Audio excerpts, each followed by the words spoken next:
So welcome to Diamond X Disc Golf Course. Yeah, this course is something else. It's very unique amongst a lot of the other courses throughout the state of Montana, that's for sure.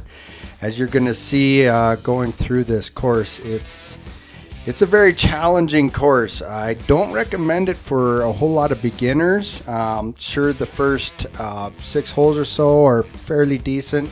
But when you get into like hole 8 and hole 9, you're definitely going to be entering some pretty challenging things.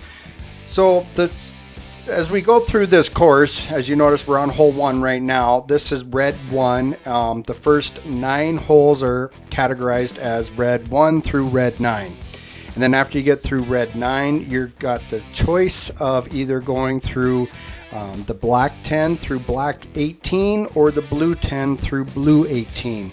How I did this video is we're going to walk through the first 9 holes, the red 9 holes, and then when we get up past 9, we're going to go through the black holes for the back 9, and then we're going to return back to the end of red 9 and go through blue 10 through blue 18. So like I was saying earlier, as you can see, these first few holes, they're pretty open areas, a little, kind of ups and downs and stuff, but for the most part, they're pretty open. The first couple were pretty short. This hole number 3 is it's a very long hole, and you want to watch that barbed wire fence that is known to be out of bounds. If you go across the barbed wire fence, they're on the right-hand side, so just be aware of that. And yeah, I mean, like I said, the first few holes are pretty open, pretty easy. As we start to hit number 4, we're going to kind of go along the bottom of this ridge line. And basically how this course is designed, if you can picture this, is these 9 holes kind of go up. You see this big U shape that we're looking at right now. It kind of goes along this ridge line and then up the back side of that big cliff there in the back end.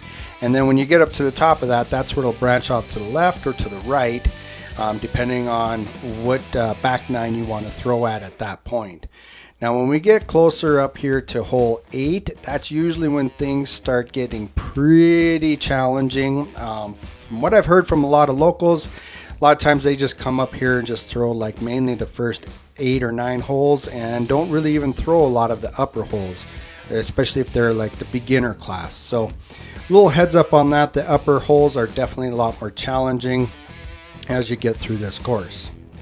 So let's see, we just ended with basket number 5, it looks like. So now we're on red 6. This is where you get to kind of throw off a little bit of a hill. You throw all the way down to that bunch of trees down there at the distance, straight ahead. I'm sure you can see them at this point. The basket is kind of buried in those trees a little bit, so it's kind of a difficult, challenging hole for the most part, but again, it's also pretty open. The main craziness really starts here about hole 7. Hole 7 is a little open in the begin with, and then it starts getting into a little bit of the brush, and then we start heading up the cliff, and that's where things are going to get crazy. So I'm going to give you a little heads up, guys. I've trying to videotape and walking this course, especially in hole 8 and 9. The video footage is not going to be all that greatest because it's such a steep incline. It was really difficult for me to get the right angles without falling on my face climbing up the side of the cliff there. So take it for what it's worth. This video will basically give you as much information as possible. Again, I apologize for some of the video footage as we go through hole 8 and hole 9. It was extremely difficult to navigate the camera as well as keeping my footing, my feet underneath me so I didn't fall face first. So at any rate, here we are. As you can see, this is definitely where things get a little more challenging in hole 8. There's a lot of incline. You've got a lot of brush and a lot of boulders and rocks and different things to navigate through. It can be very challenging for a beginner thrower, and maybe even an advanced thrower. This is not a beginner's course in my opinion whatsoever. Now I couldn't really find the exact location of T9. I think it's actually up and to the right from where I'm at right now. but I didn't hike all the way back up there to reshoot this video. So just know that this is kind of the general area, but I think it's actually closer, higher up and to the right. So maybe check that out when you're throwing this course, just to make sure that I didn't miss something there, because it can happen. I mean, we're not all perfect, that's for sure. And I've never really thrown this course before.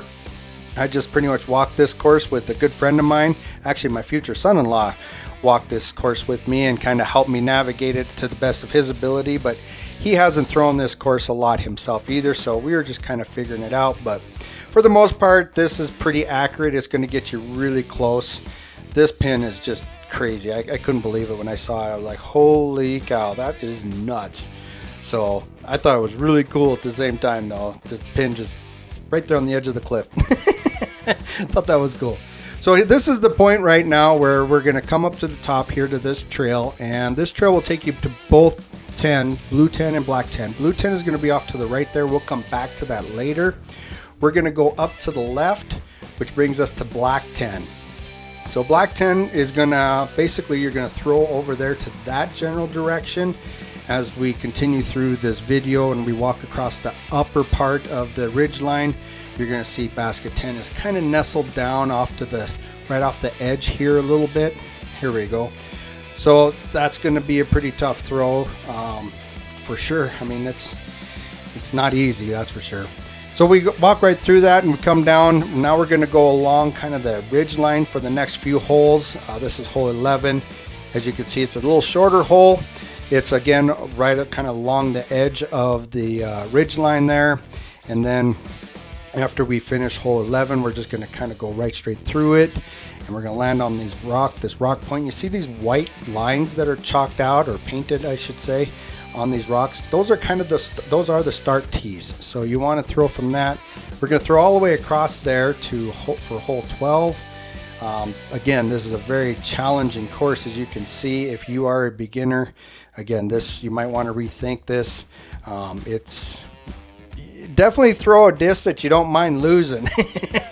If you really love a disc and you don't want that thing going bye-bye, then you better hang on to it and better wait till you get up to the top before you throw it that one. So now we got through 12. Everything else, or not everything, but the next few holes is definitely right up on top up here, pretty open areas. Hole 13 is a long 500-foot hole basically. It goes right over the top of all this sagebrush and this open area, so it's real open but very, very long hole. So definitely break out your distance drivers for this bad boy. And then after we finish hole 13, we're just going to kind of go off to the left a little bit here. As you notice, they got black arrows and stuff on their baskets that kind of show you and point you in the right direction of where the next tee box is. So that definitely helps a person navigate the course if they're completely unfamiliar with it. If you also want to utilize the satellite image maps that I have provided on the Disc Golf Course Tours website, you can definitely take advantage of that and access that by clicking the link that will be in the description of this video.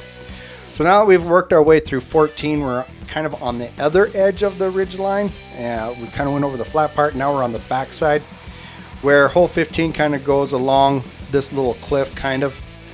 And then you're going to be again in some little bit of trees, a little bit of boulders, that sort of thing. You definitely don't want to throw it down too far to the right, because then you're looking at uphill battle all the way back up to the basket.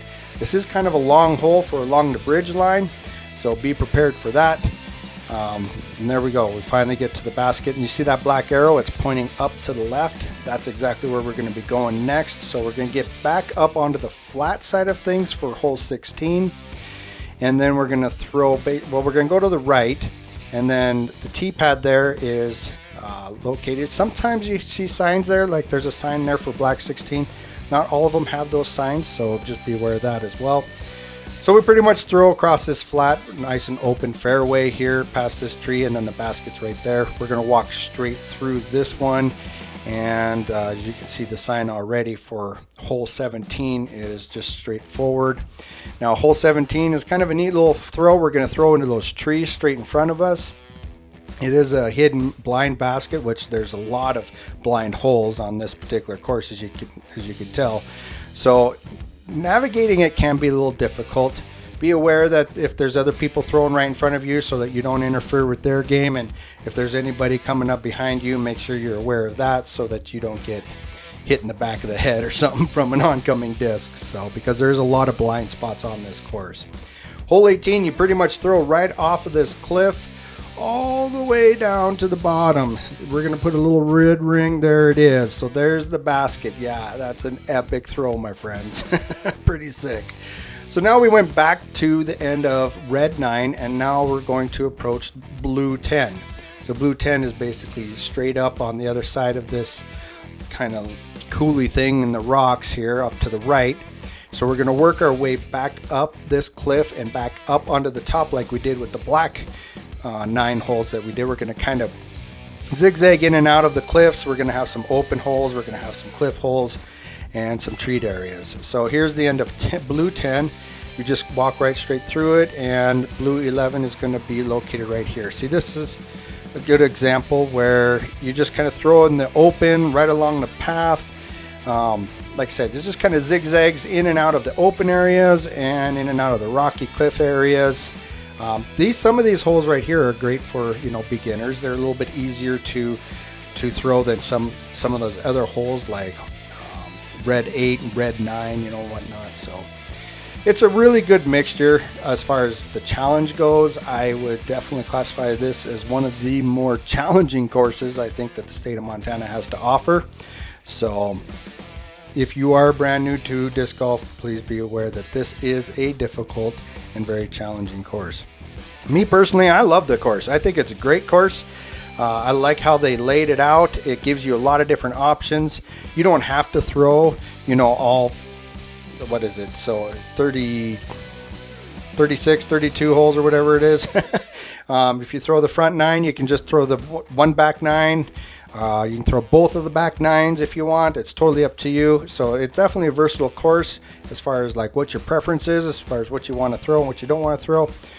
One thing to be aware of though is when you do end at both holes 18, whether it's the blue 18 or the black 18, you're going to want to turn around and hike all the way back the main trail in order to get back down to the parking area, because as you saw earlier on black 9 or black 18, the basket is way down at the bottom, and when we end on the blue 18, it's going to throw to that exact same basket. So to get down to that basket, you pretty much got to backtrack on the trail that we're on now.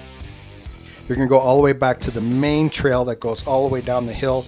If you're on the black side, you can definitely backtrack and go down where hole 9 was, and you can backtrack that way.